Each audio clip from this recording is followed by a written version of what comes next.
NPTE StudyCast.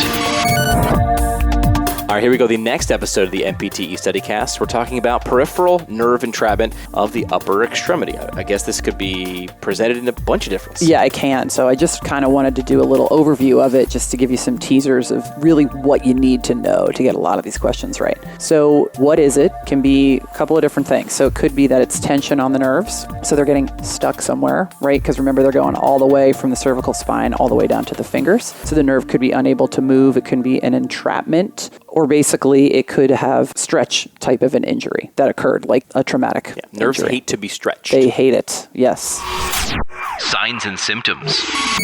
Symptoms that your patient would be telling you about when you were interviewing them. Heaviness is one of them. Numbness and tingling. They could also have pain. They could have frank sensory loss. And if it's been longstanding, they can also have motor loss. And, you just have to be aware that patients may describe numbness and tingling in different ways to you. Electric. Right. Pins and needles. Yeah, those Heavy. different types of things. But anything that you remember as a student as being associated with nerve pain, that should be one of the things that they're going to be describing to you. If we think about the differential diagnosis, big thing with the nerves is you have to make sure that it's actually really being entrapped down from the cervical spine. So that's the big Peripheral thing. versus Correct. central. Peripheral versus central. So you really want to start thinking about looking at dermatomes versus looking at peripheral nerve patterning. One of the big things that you can do with diagnosis is getting nerve conduction velocity studies, or EMG, but you're not going to have that when you take the NPTE, but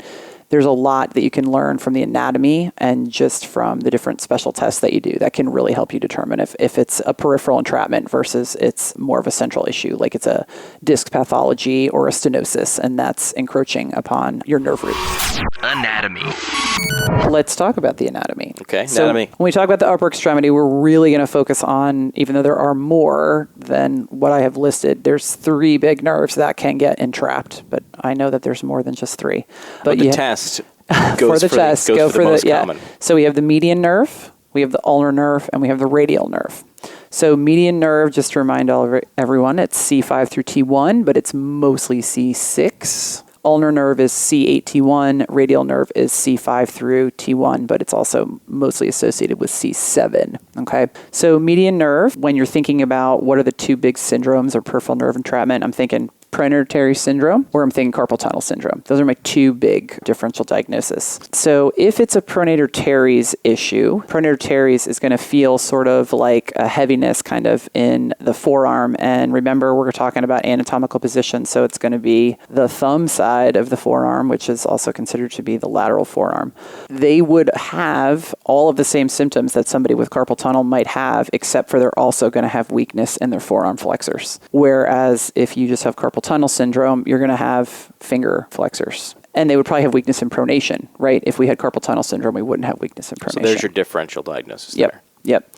So ulnar nerve, so again, that's C8T1 coming off the medial cord. So that can get trapped in a couple of different places, 2 of which are right near each other. It can get trapped in between. There's 2 heads to the flexor carpi ulnaris. It can get trapped in there. It can also get trapped in the cubital tunnel, which there's a little ligament called Osborne's ligament that goes across right where your ulnar nerve is, at the medial epicondyle. And then it can get trapped way down in the hand, on the pinky side of the hand or the medial side of the hand. And it's called Guyon's canal. But anatomically, there's a ligament that goes from the pisiform to the hamate. So it's the pisohamate ligament. So same kind of thing when we talked about with the median nerve is if you have your ulnar nerve trapped up near your elbow in that cubital tunnel, you're going to have issues locally. So you might have paresthesias or pain in your medial forearm, and you'll have the hand weakness because it's going to have decreased signaling all the way down. But if you just have the Guyon's canal entrapment, you're going to have just the issues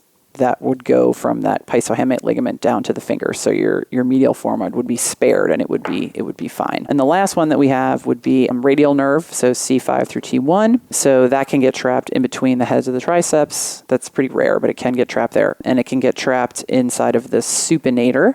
You can also get trapped inside the radial tunnel, but that would just be your PIN, which is your posterior interosseous nerve. Sometimes they may throw you a question where the superficial radial gets entrapped, and that's a tight cast, so that's on the dorsal side of your wrist. And if you have a short arm cast, sometimes they'll throw that at you because it only gets the superficial radial, which is sensory only, so you wouldn't have any motor loss. You just have sensory loss. But radial nerve entrapment's pretty profound because you lose all your extensors. So whereas on the flexor side of the arm, you have median and ulnar. So yeah, it's pretty bad to lose the ability to move your thenar eminence, so your thumb, but you can flex part of your other hand because you still have your ulnar nerve. But when you knock out your radial nerve, you lose extension's gone. And that's a movement that we need in life in order to have a lot of stability. In terms of different special tests that you can do we talked about anatomically how you could differentially diagnose. If your median nerve is a problem, if it's carpal tunnel specifically, you can do the Tinel sign. You can tap on the median nerve. You can do the Tinel sign anywhere. I mean, a lot of students learn it just at the carpal tunnel, but right. you can hit anybody anywhere where the nerve is. Ulnar nerve. Positive sign pain. Yep. And you can do Phalen's test. So essentially that's putting somebody into extreme amounts of wrist flexion. So it's closing off that carpal tunnel.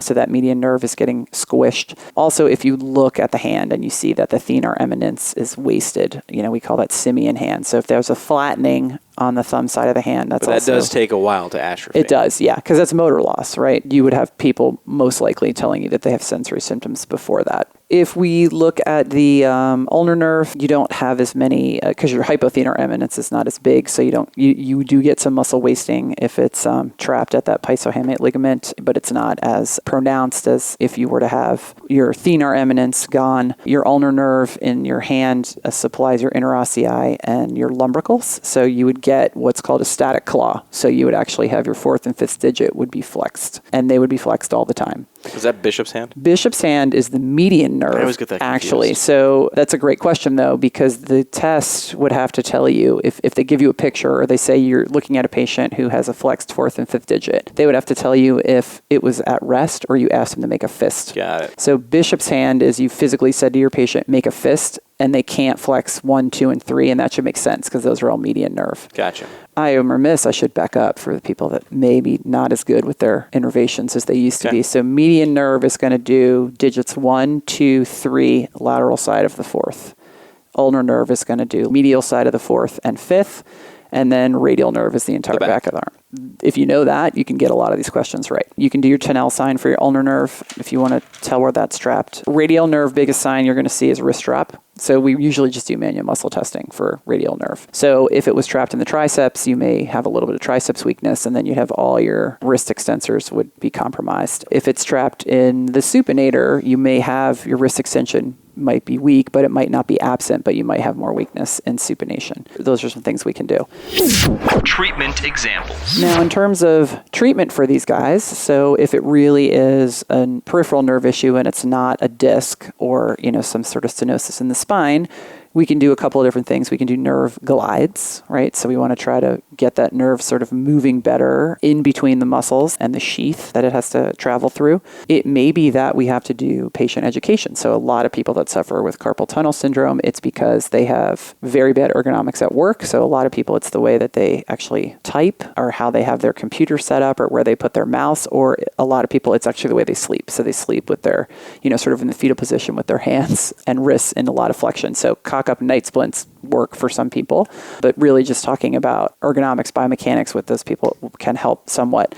And then manual therapy. So manual therapy to try to restore normal flexibility. So if you're thinking about if you have your median nerve trapped in between your pronator teres, if you have a really tight pronator teres, it may help them if you can use soft tissue mobilization to try to get that nerve to glide a little bit better because it's not so entrapped by that. Other treatments that your patients will get, surgery is a big one, especially for carpal tunnel syndrome. So what they'll do there is they just release that transverse carpal ligament. Only the median nerve is in the carpal tunnel. The ulnar nerve's not inside the carpal tunnel. Some people will also get corticosteroid shots. Those don't work great. So rehab is usually your best treatment for these entrapments. Here's your example question. All right, sample question. How are we going to see this in the MPTE? All right, so they could tell it to you in two different ways. Upper limb tension tests. All right, so ULTT. Also, they are called LVs tests. So know both of those. Okay. Yeah, they have two different names. There was a couple words that popped up on the MPTE that I've never seen before. And that's not that uncommon. It really depends on what your program teaches you. Right. If it's a word that you really don't recognize, but you recognize all of the responses, then just go with, okay, that's the test that I think it is, and they're calling it by a different It was just name. a different name. Yeah, exactly. Okay. Because, don't panic. Yeah, you can get completely caught up in memorizing the names of all these different tests, and that's a complete waste of time, I think. Just remember what it does. Exactly, and Set. that's a great strategy, is look at the answers first, so don't get tripped up by the All question. right, so what's our sample question? All right, so our sample question is, you are a physical therapist and you have done an upper limb tension tests, and you put the patient in the position of shoulder depression, abduction, external rotation, supination, wrist extension, finger extension. What nerve entrapment would that test for? Okay. All right, so choice 1 is median. Choice 2 is ulnar. Choice 3 is radial. Choice 4, musculocutaneous. All right, so the correct answer is median nerve. Let's talk about why that's the correct answer. This is the description of upper limb tension test number 1, which is the test for median nerve. Most of it is if you think about median nerve, so you want to stretch it. That's what the point of an upper limb tension test is. So you want to go in the motion opposite to where this nerve would be going. Almost all these tests use shoulder depression and abduction because you're trying to bring the arm away from the body and stretch the brachial Tension. plexus. So that's common with all the tests. You also almost always put them into external rotation, same reason. But supination is a little bit different.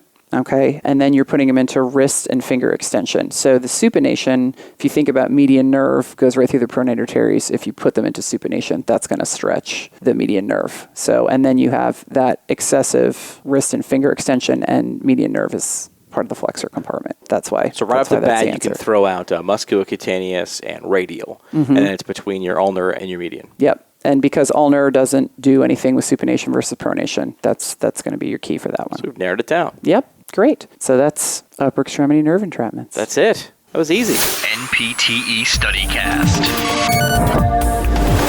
Brewed by the PT Pintcast.